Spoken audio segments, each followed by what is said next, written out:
Music is the soul of Bristol. Whether it's on the stage at the Paramount or on the many stages at Rhythm and Roots, there's no shortage of picking going on downtown. Throughout the summer, the city runs a concert series at the Downtown Center featuring local bands from all over the region. 2022 marks the 25th anniversary of this summertime tradition, but those roots stretch back even further.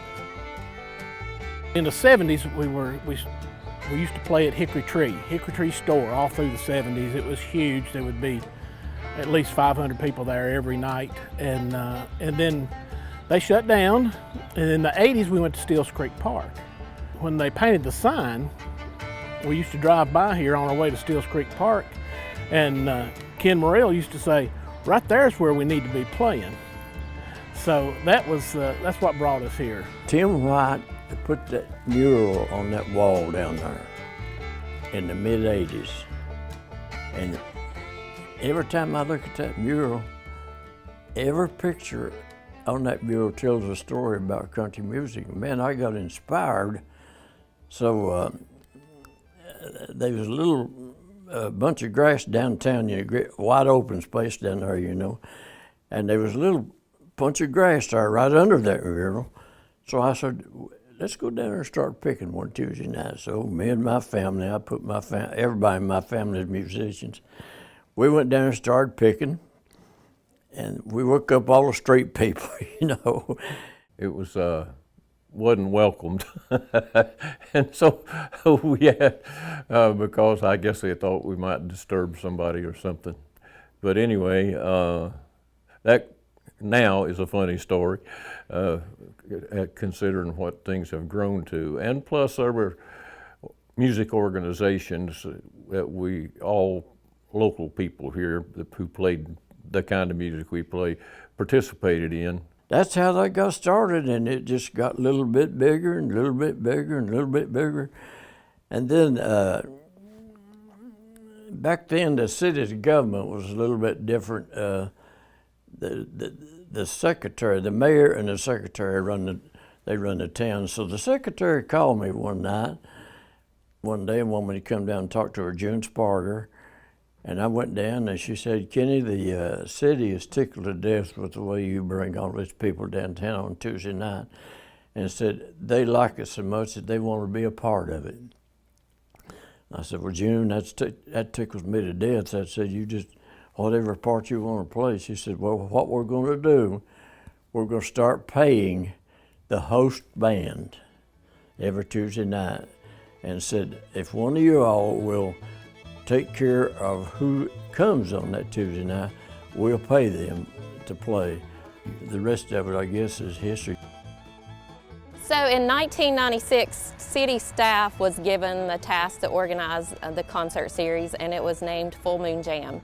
A couple years ago in 2018, we rebranded the concert series, and it is now called the Sounds of Summer Concert Series. So the concert series was organized in 1996, like I said, as part of the revitalization of downtown Bristol. People were choosing to live downtown, restaurants were coming, small businesses were opening.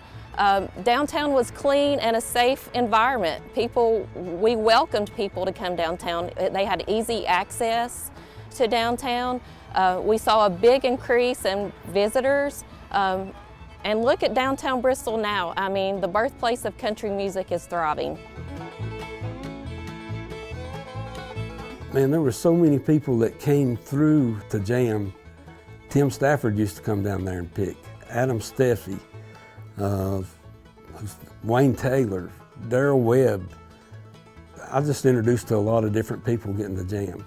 I remember playing with so many of the local legends, Leon Kaiser, Sam Wetcher, of course Ken Morrell, the Sage Boys, all of them from around here. And it was such an honor to get to play with them here, on Tuesday nights. But we've had so many that have gone on to the professional level. 7-time Banjo Player of the Year, Sammy Sheeler, Wayne Taylor, Blue Highway, Jason Burleson. I mean, they've played here almost as much as I have, and just wonderful people. Timmy Laughlin, Linda Lay, all Bristol people that have gone on to make the mark. Hunter Berry, from Elizabethton. You know, he used to come over and play quite often as a child, as a preteen and a teen, and cut his teeth here. Becky Buller, who we're so proud of. She's fiddle player of the year. She's been songwriter of the year. She has been female vocalist, bluegrass vocalist of the year, 2 years, and she's just phenomenal. Well, I came down to Tennessee from Minnesota in August of 1997 as a freshman. I was so excited to be studying bluegrass and country music over there at East Tennessee State. And probably that first week, I was down there at the mural picking. And I just remember just, of course, having a big time. There was some place to jam every night of the week back then. And I loved that because coming from a small Minnesotan farming town, we just didn't have jams. There were jams in the Twin Cities, but I lived 2.5 hours away from there. And, you know, so the only people that played bluegrass music where I grew up were my parents' age and older, and you had to drive about an hour in any direction to find them. So I got down to East Tennessee State. I was amongst people my age that played. And then, you know, within the greater community, there were just so many people that played, so much history. It was wonderful getting to learn the culture that this music comes from.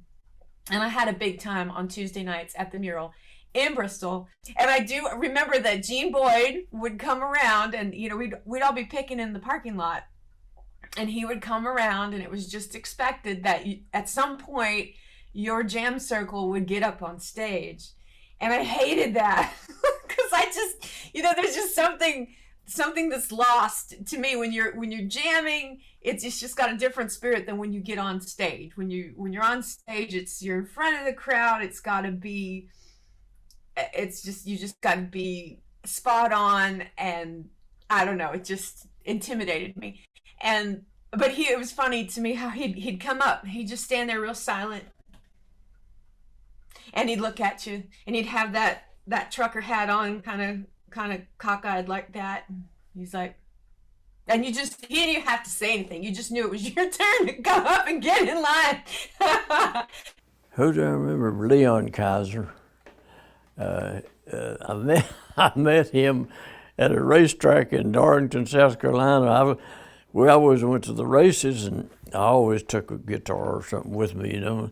Looked up, coming across the road, here comes that guy across the road with a mandolin. And he, mind if I play with you? And I said, no. We played for about 30 minutes, and finally somebody said, where you from? And hell, we was both from Bristol.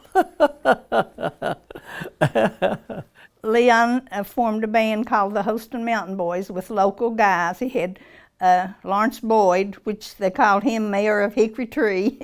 He played the bass, and then Sam Witcher played the guitar.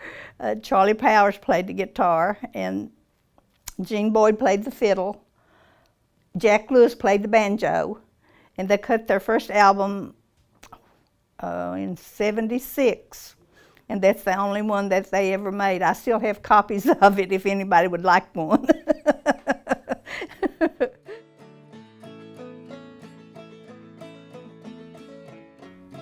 I think what makes Bristol good with musicians is it's been called a hub.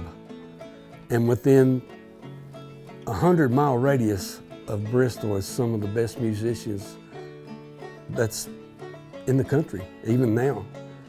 And it started back in the days, you know, but in this hub, it's like a little close-knit family with musicians.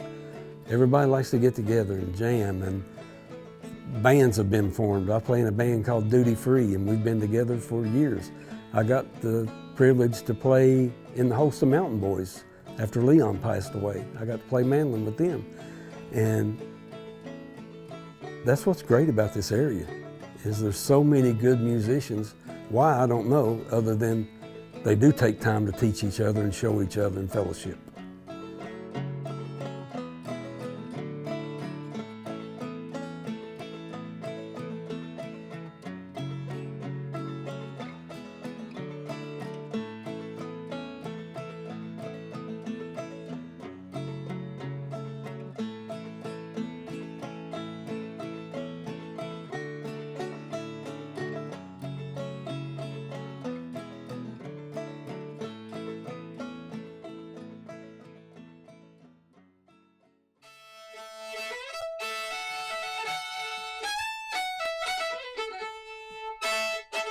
Mr. Jean's barbershop, State Street, the Virginia side. I walked in hand with Pop, 5 years old and terrified. Mr. Jean smiled at me, helped me up into a chair. In the mirror I could see no red fiddle hanging there.